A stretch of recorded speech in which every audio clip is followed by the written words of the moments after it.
Hello everyone, welcome back to my channel. तो आज के इस लेक्चर में हम फंडामेंटल्स ऑफ एग्रोनॉमी को हम फर्दर कंटिन्यू करेंगे। आज का हमारा जो मेजर टॉपिक होने वाला है वो है क्रॉप स्टैंड एस्टैब्लिशमेंट। तो जब हम क्रॉप स्टैंड एस्टैब्लिशमेंट को समझेंगे तो उसके साथ ही साथ हम सोइंग और सीड दोनों टॉपिक को बहुत अच्छे से डिटेल में डिस्कस करेंगे, ठीक है, क्योंकि वो उसका सब पार्ट है। लेकिन एक टॉपिक और है आपके सिलेबस में, that is define crop variety and seed. उसको हम पहले डिस्कस करते हैं, बिकॉज सोचो कितनी बेसिक सी चीज है ना। हम एग्रोनॉमी पढ़ रहे हैं, क्रॉप क्या होता है वो तो हमें पता होना चाहिए, वैरायटी क्या होता है वो तो हमें पता होना चाहिए, लेकिन कई बार it's hard to put these things into words, तो उसको डिफाइन करना सीख लेते हैं। देखो, एक नॉर्मल पौधा, एक प्लांट और एक फसल, एक क्रॉप के बीच का क्या डिफरेंस होता है? तो डिफरेंस नहीं है, crop is a group of plant only. लेकिन जब एक group of plant same species को बिलोंग करने वाले या सेम काइंड ऑफ प्लांट्स को जब हम एक लार्ज स्केल में ग्रो करते हैं अंडर सिमिलर कंडीशंस, तो उसे हम क्रॉप कहते हैं। यानी कि प्लांट की, लार्ज स्केल ऑफ प्लांट की कल्टीवेटेड पॉपुलेशन, ठीक है, हम फील्ड में उसे कल्टीवेट कर रहे हैं तो वो एक क्रॉप बन जाता है। ठीक है, क्यों करते हैं हम ये? फूड के लिए, फाइबर के लिए, ऑयल के लिए, ठीक है, जितने भी इकोनॉमिक पर्पसेस के लिए हम क्रॉप को ग्रो करते हैं। तो जब एक group of plant same kind का, when it is grown together in a field under similar conditions to derive food, fiber, oil या फिर कोई भी दूसरा इकोनॉमिक बेनिफिट या economic product, then that is a crop. ठीक है, अब वेराइटी क्या होती है? देखो, एक होता है, एक स्पीशीज के अंदर सब ग्रुप्स प्रेजेंट होते हैं जो कि आपस में और भी ज्यादा स्पेसिफिक और स्टेबल कैरेक्टरिस्टिक्स शेयर करते हैं। यानी वैरायटी जो है, सेम स्पीशीज ऑफ क्रॉप की सेम स्पीशीज के अंदर सब ग्रुप्स होते हैं, स्पेशल ग्रुप्स होते हैं जिनके पास relatively stable and specific characteristics होते हैं। जैसे फॉर एग्जांपल, एक एग्जांपल के थ्रू समझते हैं, राइस की एक वैरायटी होती है श्यामला वैरायटी। अब जितने भी राइस की वैरायटी है, सभी राइस है, श्यामला भी राइस है, इसके अलावा पूसा, बासमती एक अगर हम ले ले, या फिर IR64, सभी राइस है। लेकिन जितने भी श्यामला वैरायटी के राइस होंगे उनके पौधे पर्पल कलर के दिखते हैं। तो वो एक स्टेबल, पहले तो स्टेबल इसलिए क्योंकि श्यामला वैरायटी का है ही वो कैरेक्टरिस्टिक फीचर ही वही है।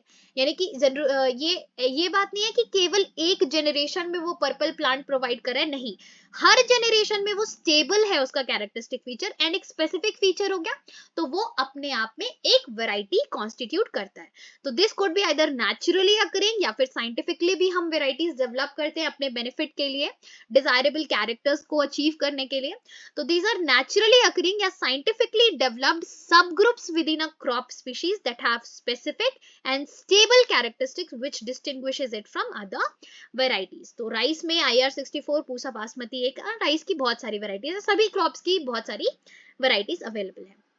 Now let's talk about what is a seed. ठीक है, तो हमें पता है सीड जो है वो बेसिस है, उसी से पौधा डेवलप होता है। तो सीड होता क्या है एक्चुअली में? Seed is a mature fertilised ovule. थोड़ा ब्रेक डाउन करते हैं।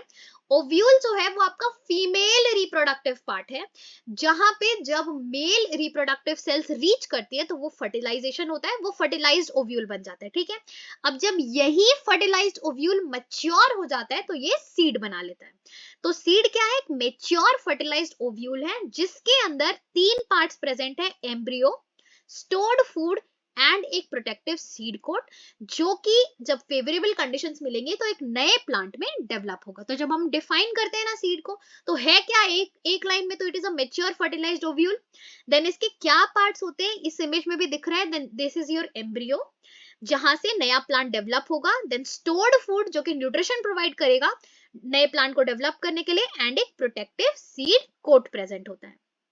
एग्रीकल्चर में अगर हम सीड को डिफाइन करना चाहें तो seed is a true to type propagating material. Propagating material होने का क्या मतलब है?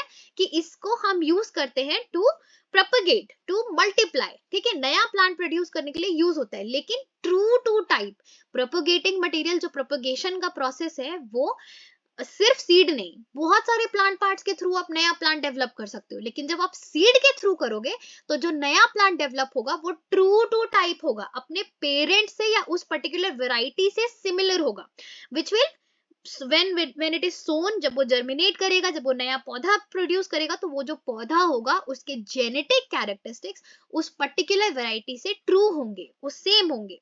then that is a seed. तो एग्रीकल्चर में it is a true to type propagating material of a crop variety which when it is sown germinates and produces a plant with genetic characters similar to that of the parent या फिर similar to that of that particular variety.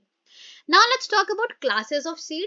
जो seed है आपका on the basis of their requirements and on the basis कैसे वो बनता है, कैसे develop होता है, क्या use है, उस basis पे various classes का होता है. ठीक है, ये जो sequence है ना actually, ये जो particular sequence है आपका, ये क्या है, न्यूक्लियर सीड की प्रोजेनी होती है ब्रीडर सीड, ब्रीडर सीड की progeny foundation, and then foundation seed की प्रोजेनी होती है सर्टिफाइड सीड, जो कि फाइनली फार्मर के यूज के लिए अवेलेबल है. तो समझते हैं थोड़ा सा. देखो, सबसे पहले आ जाते हैं न्यूक्लियस सीड, जो कि जो प्लांट ब्रीडर्स होते हैं वो इसे लैबोरेटरीज में प्रिपेयर करते हैं और वहीं पे प्रोड्यूस करते हैं, मेंटेन करते हैं. उसकी जेनेटिक प्योरिटी 100% होती है, यानी कि उसमें कोई किसी भी तरीके का दूसरा जेनेटिक इंप्योरिटी नहीं प्रेजेंट. अपने पेरेंट्स से एग्जैक्ट कॉपीज होते हैं ये न्यूक्लियस सीड. अब न्यूक्लियस सीड की प्रोजेनी होती है ब्रीडर सीड, जो कि न्यूक्लियस सीड से बनते हैं. तो ये भी जेनेटिकली प्योर होते हैं, यानी कि 100% जेनेटिक प्योरिटी इनकी भी होती है. And at the same time हम इसे जितने भी ऑफ टाइप प्लांट्स हैं, जितने भी एडमिक्सचर्स हैं, हम ट्राई करते हैं कि वो बिल्कुल हम अवॉइड करें ताकि फिजिकल प्योरिटी भी मेंटेन रहे. देन ब्रीडर सीड से बनता है फाउंडेशन सीड, और ये जो फाउंडेशन सीड होता है ये जेनेटिकली प्योर है. ये बेसिकली नेशनल सीड कॉर्पोरेशन की रिस्पॉन्सिबिलिटी होती है फाउंडेशन सीड को प्रोड्यूस करना, और इसे वाइट टैग प्रोवाइड किया गया है. फाइनली आ जाता है सर्टिफाइड सीड. सर्टिफाइड सीड को सर्टिफाइड सीड इसलिए कहते हैं क्योंकि इसके ये बनाने के लिए वेरियस सर्टिफिकेशन प्रोसेस के थ्रू जाना पड़ता है. ठीक है, जो सर्टिफाइड सीड होती है आपकी वो फाउंडेशन सीड की प्रोजेनी होती है, और ये वो सीड होती है जो फाइनली फार्मर के पास अवेलेबल होती है अपने क्रॉप को ग्रो करने के लिए. ठीक है, तो इसको आप याद कैसे रखोगे? दिस इज नॉट ज्यादा प्रीवियस ईयर क्वेश्चंस में, थ्योरी में मैंने इसे नहीं देखा ये क्वेश्चन को फ्रीक्वेंटली पूछे हुए. हाँ, टाइप्स ऑफ सीड पूछता है, काइंड्स ऑफ सीड पूछता है, तो उसमें आंसर में यही लिखना है, लेकिन ये वाइवा में बहुत फ्रीक्वेंटली आस्क्ड क्वेश्चन है. ठीक है, तो न्यूक्लियस सीड, फिर उसके बाद उसकी प्रोजेनी ब्रीडर सीड की प्रोजेनी फाउंडेशन सीड की प्रोजेनी सर्टिफाइड सीड. की पॉइंट्स ये याद रखोगे, न्यूक्लियस सीड की जेनेटिक प्योरिटी 100% होती है, जिसको ब्रीडर लैबोरेटरी में प्रिपेयर करते हैं, उससे बनता है ब्रीडर से बनता है फाउंडेशन से जो सर्टिफाइड सीड बनता है वो फाइनली अवेलेबल होता है फार्मर के यूज के लिए. ब्रीडर सीड को मिला हुआ है golden yellow tag, foundation seed को white tag, and certified seed को ब्लू टैग. याद कैसे रखोगे? याद करो, ऐसे इमेजिन करो कि एक सीड बैंक है जिसका नाम है NBFC. तो nucleus, breeder, foundation and certified, इसे लेकिन याद जरूर कर लेना. नाउ आज का जो हमारा की टॉपिक है that is crop stand establishment. होता क्या एक्चुअली में क्रॉप स्टैंड इस्टेब्लिशमेंट, मैंने एक फील्ड में अपने साइड से सीड्स मैंने सो कर दी. अब उसमें से कितने सीड्स एक हेल्थी प्लांट में डेवलप हो पा रहे हैं, वो आपका क्रॉप स्टैंड एस्टैब्लिशमेंट होता है.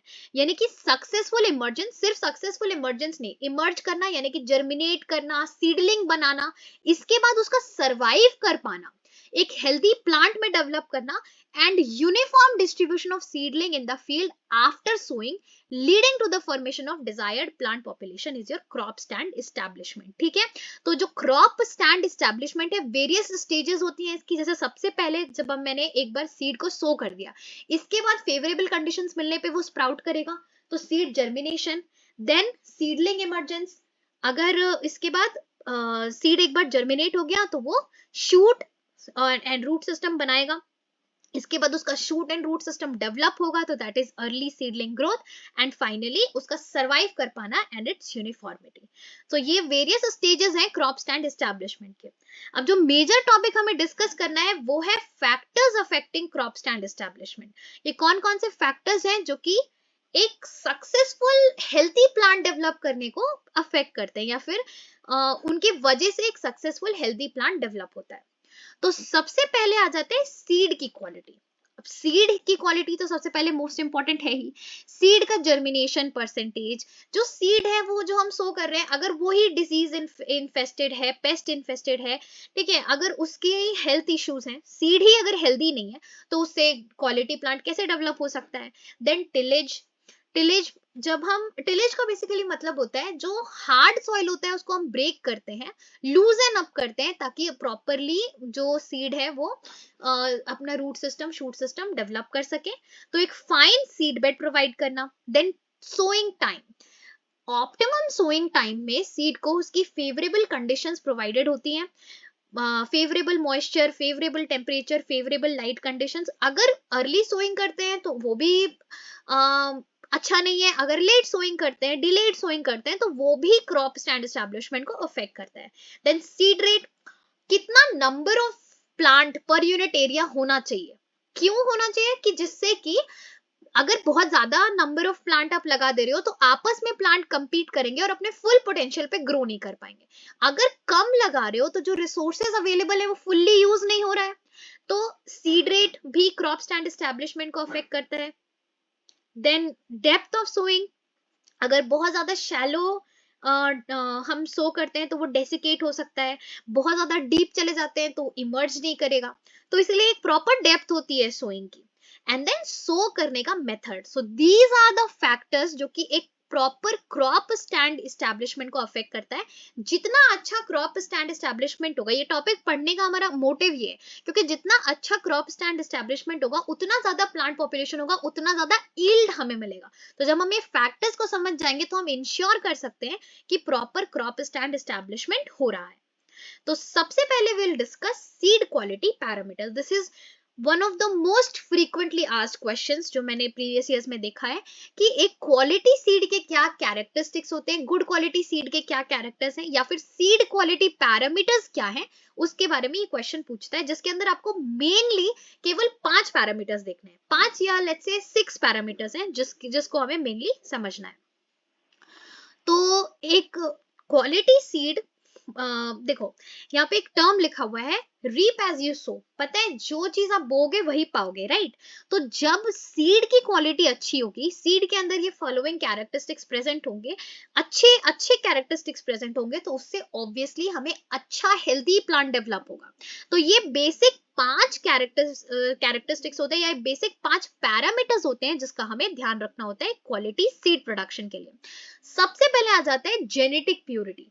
जो सीड है वो जेनेटिकली प्योर होना चाहिए।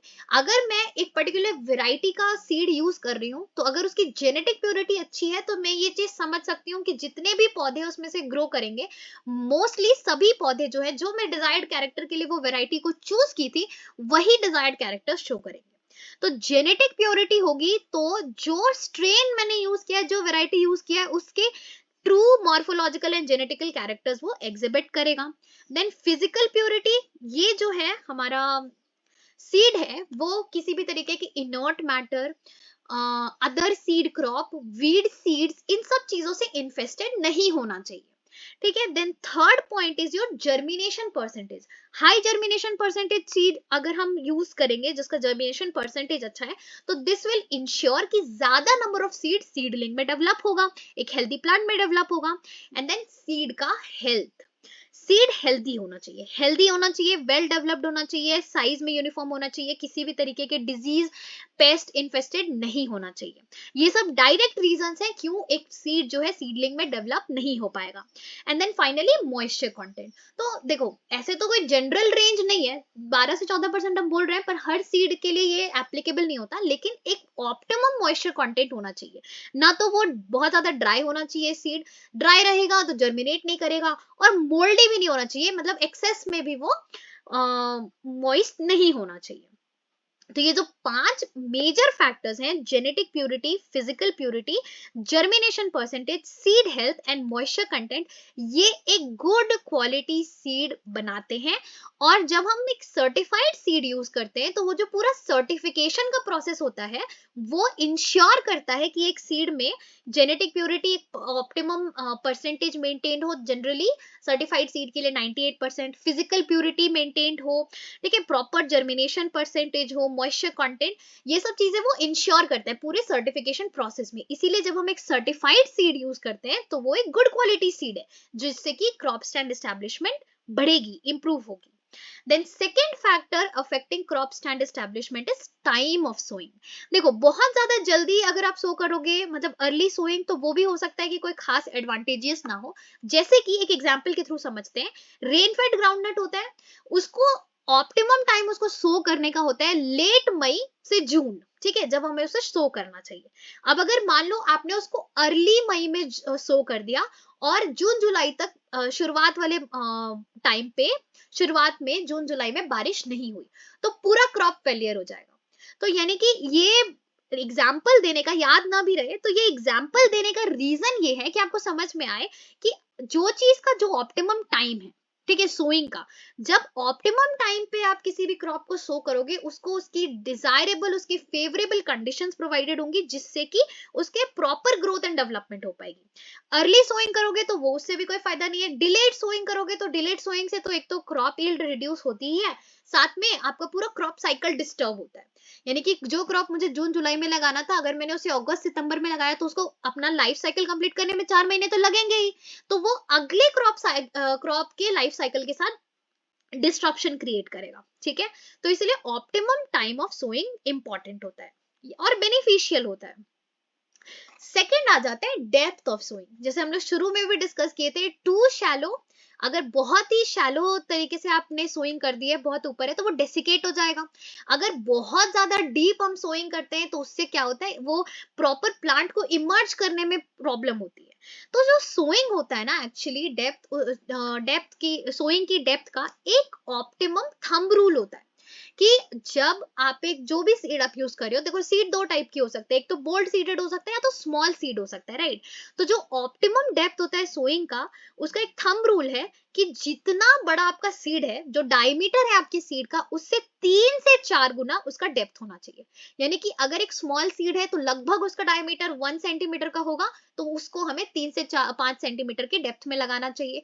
अगर एक बोल्ड सीड की हम बात करें तो वो लगभग लगभग 2 सेंटीमीटर उसका डायमीटर होगा, तो उसे हम 6 से 7 सेंटीमीटर डीप लगाते हैं। तो इसमें आपको यही चीज याद रखनी है, क्योंकि अगर डेप्थ अनइवन होती है तो उससे बेसिकली डायरेक्टली अफेक्ट पड़ता है प्लांट की साइज में और एज में, ठीक है। हो सकता है कि जो ऑप्टिमम डेप्थ में लगा है वो जल्दी जर्मिनेट कर जाएगा, तो वो जल्दी ग्रो करने लगेगा। जो बहुत ज्यादा डीप है उसको रिसोर्सेज लेट से मिल रहे हैं, या फिर जो शैलो है वो डेसिकेट हो जा रहा है, तो फाइनली हार्वेस्टिंग के टाइम पे बहुत प्रॉब्लम होगी अगर अलग अलग साइज और अलग अलग एज के प्लांट्स होंगे तो, ठीक है। तो uneven crop stand directly crop stand establishment को अफेक्ट करेगा, इसीलिए थंब रूल हमने माना हुआ है कि जितना डायमीटर होता है सीड का, उससे 3 से 4 गुना उसका डेप्थ होता है, ठीक है। तो बोल्ड सीडेड जैसे कि आपका कैस्टर, ग्राउंडनट, ये सब के लिए 6 से 7, और स्मॉल सीडेड के लिए जैसे कि सेसमी हो गया, पर्ल मिलेट हो गया, उसके लिए 3 से 5 सेंटीमीटर। देन सीड रेट क्या है, जैसे मैंने बताया, required number of plants per unit area. Required for what, required इस वे में कि रिसोर्सेज का ऑप्टिमल यूज हो सके, एफिशिएंट यूज हो सके, ना ही तो प्लांट के बीच में कंपटीशन इमर्ज हो, और ना ही तो ऐसा हो कि इतना दूर दूर हम प्लांट लगा रहे हैं, सीड रेट ऐसा रखा है हमने कि पूरे रिसोर्सेज यूज ही नहीं हो पा रहे, दोनों में नुकसान है। तो सीड रेट एक फॉर्मूला के थ्रू कैलकुलेट होता है और हर क्रॉप का अपना ऑप्टिमम सीड रेट है, ठीक है। तो plant population into number of seed per hill into test weight divide by 1000 into germination percentage whole multiplied by 100, ये फॉर्मूला है जिसके थ्रू हम वेरियस क्रॉप्स का, सभी क्रॉप्स का हमने सीड रेट निकाला हुआ है कि पर हेक्टेयर या पर एकड़ इतना ही हम सीड सो करेंगे। जैसे कि मस्टर्ड के लिए 2 से 3 kg पर हेक्टेयर, पल्सेस के लिए 10 से 12 kg पर हेक्टेयर, तो इससे हमारा क्रॉप स्टैंड एस्टेब्लिशमेंट बेटर हो पाएगा। फाइनली मेथड्स ऑफ सोइंग, ये बहुत इंपॉर्टेंट टॉपिक है एक्चुअली, क्योंकि इससे बहुत फ्रीक्वेंटली प्रीवियस ईयर्स में क्वेश्चंस पूछे गए हैं। या तो आपसे ये पूछेगा classify the sowing methods of seed, define the methods of sowing, या तो आपसे पूछता है factors affecting methods of sowing. तो ये टॉपिक को थोड़ा ध्यान से समझना, इट्स वेरी सिंपल एक्चुअली, इसमें कुछ है नहीं। एक होता है, मतलब सीड को सो करने के मेथड्स को अगर हम देखें तो एक होता है सबसे पहले ब्रॉडकास्टिंग मेथड, या इसको हिंदी में हम कहते हैं छिड़काव method, scattering of seed by hand all over the field. तो इसका बेसिकली, जैसे कि जो बोल्ड सीड्स होते हैं ना, वीट, पैडी, इन सब के लिए ये यूज किया जा सकता है, लेकिन इसके बहुत सारे एडवांटेजेस है तो बहुत सारे डिसएडवांटेजेस भी है। जैसे कि बहुत क्विक एंड चीप मेथड है, स्किल्ड लेबर की रिक्वायरमेंट नहीं है, कोई इंप्लीमेंट रिक्वायर्ड नहीं है। लेकिन डिसएडवांटेज इसकी क्या है, क्योंकि हम छिड़क रहे हैं सीड को, तो इसीलिए हमें ज्यादा नंबर ऑफ सीड छिड़कने पड़ते हैं, ताकि हम इंश्योर कर सके कि उतना, अगर कुछ सीड्स उसमें छिड़काव मेथड में कुछ सीड्स अगर बर्बाद भी हो जा रहे हैं तो भी ठीक ठाक हमको क्रॉप स्टैंड एस्टेब्लिशमेंट मिले। Then obviously crop stand uniform नहीं होगा, क्योंकि डेप्थ तो हम देख के नहीं कर रहे हैं ना। देन इसके बाद थोड़ा गैपी जर्मिनेशन आपको देखने को मिलेगा, एंड स्पेसिंग मेंटेन नहीं रहेगी। तो ये होता है ब्रॉडकास्टिंग मेथड, जिसका सिंपल सा मतलब होता है scattering of seed by hand all over the prepared feed. ठीक है, जिसके बाद उसको एक वुडन प्लैंक या फिर हैरो से कवर कर दिया जाता है। इसके बाद सेकेंड मेथड होता है ड्रिलिंग या फिर लाइन सोइंग, जिसमें हम ऐसे एक सीड ड्रिल मशीन का यूज करते हैं। ठीक है, जिसमें हम क्या करते हैं, एक ऐसा सीड ड्रिल होता है, एक मशीन होती है लाइक दिस, ये जो इमेज अटैच है उसमें देखो। एंड देन इसमें क्या होता है कि सीड्स जो होते हैं वो एक के बाद एक ड्रॉप होती जाती है एक प्रॉपर लाइन में। तो यहाँ पे यूनिफॉर्म डेप्थ मेंटेन की जा सकती है। ठीक है, रोज मेंटेन किए जा सकते हैं, इंटरकल्चर ऑपरेशंस भी परफॉर्म की जा सकती है। रो टू रो डिस्टेंस मेंटेन करना आसान है। ठीक है, और ऑब्वियसली ब्रॉडकास्टिंग के कंपैरिजन में कम सीड लगेगा। लेकिन डिसएडवांटेज ये है कि प्लांट टू प्लांट डिस्टेंस आप इसमें मेंटेन नहीं कर सकते, एंड इंप्लीमेंट रिक्वायर्ड है, स्किल रिक्वायर्ड है। देन थर्ड मेथड है dibbling method, which is not a very practical method. इसमें आप डिबलर का यूज करोगे। ठीक है, और एक जो क्रॉस मार्क होता है, मतलब फील्ड में दोनों साइड से हम एक क्रॉस मार्क क्रिएट करते हैं और वहां पे अपनी सीड को प्लेस करते हैं। ये मेथड के थ्रू आप row to row plant to plant distance आराम से मेंटेन कर सकते हो, और अपने डिजायर्ड डेप्थ में डिबलर को यूज भी कर सकते हो, डिबलिंग कर सकते हो। लेकिन इसका डिसएडवांटेज ये है कि ये बहुत लेबरस और बहुत टाइम कंज्यूमिंग होता है, इसको हम लोग जनरली यूज नहीं करते हैं, ज्यादा लेबर रिक्वायर्ड है। हाई, केवल ये हम कहाँ पे यूज करते हैं, जब बहुत ज्यादा हम high value bold seeded crops की बात करें, जैसे कि कैस्टर हो गया, ठीक है, हाइब्रिड कॉटन हो गया, तो उन सब में हम ये मेथड यूज करते हैं, क्योंकि ये बहुत लेबरस और बहुत टाइम कंज्यूमिंग मेथड होता है। तो होता क्या है इसमें, प्लेसिंग या dibbling of seed at cross marks made in the field with the help of a marker as per the requirement from both of the directions। ठीक है, एंड देन फाइनली एक और मेथड होता है, that is your transplanting method, जिसमें हम पहले एक क्रॉप को एक नर्सरी में पहले सीडलिंग को हम उगा लेते हैं। तो इसमें बेसिकली होता क्या है कि जो सीडलिंग है उसको हम थोड़ा एक्स्ट्रा केयर प्रोवाइड करके पहले नर्सरी बेड्स में रेज करते हैं। इसके बाद जब वो थोड़ा स्ट्रॉन्ग इनफ हो जाता है, तो उसके बाद उसको ले जाकर के 3 से 5 हफ्ते का जब वो हो जाता है, उसके बाद उसको ले जाकर के मेन फील्ड में ट्रांसप्लांट करते हैं। ठीक है, तो ये बेसिकली बहुत अच्छा मेथड्स है जब हम बात कर रहे हैं एकदम हाई वैल्यू क्रॉप्स की, क्योंकि इसमें हमें एक एक्स्ट्रा नर्सरी बेड की एक पूरा एक अलग से हमें नर्सरी बेड चाहिए ये पर्टिकुलर चीज परफॉर्म करने के लिए। तो ट्रांसप्लांटिंग के पहले फील्ड को इरिगेट कर दिया जाता है, और इससे एक्चुअली में बहुत ज्यादा क्रॉप स्टैंड एस्टेब्लिशमेंट के लिए सबसे बेस्ट मेथड है, क्योंकि इसमें हम नर्सरी में पहले तो 3 से 5 हफ्ते, सबसे वल्नरेबल जब क्रॉप होता है, जब उसका जर्मिनेशन का सीडलिंग इमरजेंस का टाइम होता है, हम उसको एक्स्ट्रा केयर प्रोवाइड कर देते हैं, एंड देन उसके बाद उसको केयरफुली ले जाकर के फील्ड में प्लेस कर देते हैं। तो इससे क्रॉप स्टैंड एस्टेब्लिशमेंट बहुत ज्यादा इंप्रूव होती है। ठीक है, लेकिन ये है कि इनिशियल कॉस्ट ऑफ कल्टीवेशन ये सब काफी होता है, क्योंकि आपको एक नर्सरी प्रिपेयर करनी होगी। तो जनरली वेजिटेबल क्रॉप्स के लिए, फ्रूट क्रॉप्स के लिए हम लोग इसको यूज करते हैं। तो ये 4 मेथड्स ऑफ सोइंग थे आपके, broadcasting, transplanting, dibbling and drilling. Now let's talk about क्या फैक्टर्स हैं जो सोइंग को अफेक्ट करते हैं। तो सीड से रिलेटेड फैक्टर्स, उसकी साइज, वेट, वायबिलिटी, क्रॉप के फैक्टर्स जैसे कि उसका type, method, soil factors, soil का टाइप, सॉइल का moisture content, climatic factor, temperature, rainfall, technology and economic factors, availability of implement machinery, and then farmer का objective क्या है सो करने से, कि उसको हायर यील्ड चाहिए, कि उसको यूनिफॉर्म क्रॉप स्टैंड चाहिए, कि उसको इनपुट कॉस्ट को रिड्यूस करना है। ये कुछ फैक्टर्स हैं जो ओवरऑल सोइंग या सोइंग के मेथड्स को अफेक्ट करते हैं। तो यहाँ पे हमने पूरा crop stand establishment, seed and sowing का टॉपिक कवर कर लिया है। Will meet in the next lecture.